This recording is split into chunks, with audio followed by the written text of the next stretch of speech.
佐敦白加士街23號地鋪。好，今日帶大家嚟松記做乜嘢啊？梗係食糖水啦！預備好未啊？Ready，我哋入去啦。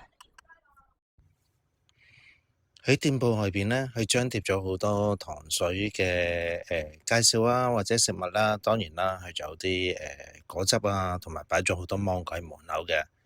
咁開始進入店鋪裏頭啦。其實個店鋪裏頭呢，好大，但係就好靜啦。可能因為而家係食飯時間啦。咁牆身都有好多餐牌嘅，跟住我哋仲 Apps 點餐啦。先嚟一個椰汁渣渣，27蚊嘅。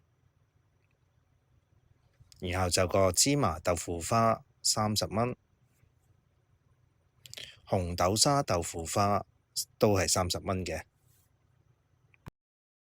好，跟住叫咗個芒果豆腐花小丸子49蚊。個豆腐花睇落都滑下喎。好，開始試食先。唔算太甜，個豆腐都滑嘅，整體上個甜品都可以。好，今日晏晝就嚟咗松記食甜品啦。雖然而家呢個係晏晝食飯時間，可能啲人都食緊飯啦，所以暫時咧就縱觀唔見有咩人食甜品啦。咁所以暫時個環境都好靜嘅，咁個甜品都 OK 嘅喎，因為松記都幾出名㗎。如果大家有時間，不妨嚟試下佢嘅甜品啦。嗱，如果大家中意今次我嘅介紹，可以俾個 like 我同訂閱我嘅頻道㗎。如果有咩意見，可以翻俾我聽喎。嚟緊我會帶大家去唔同地方試唔同嘅嘢食。我哋下次再見，拜拜。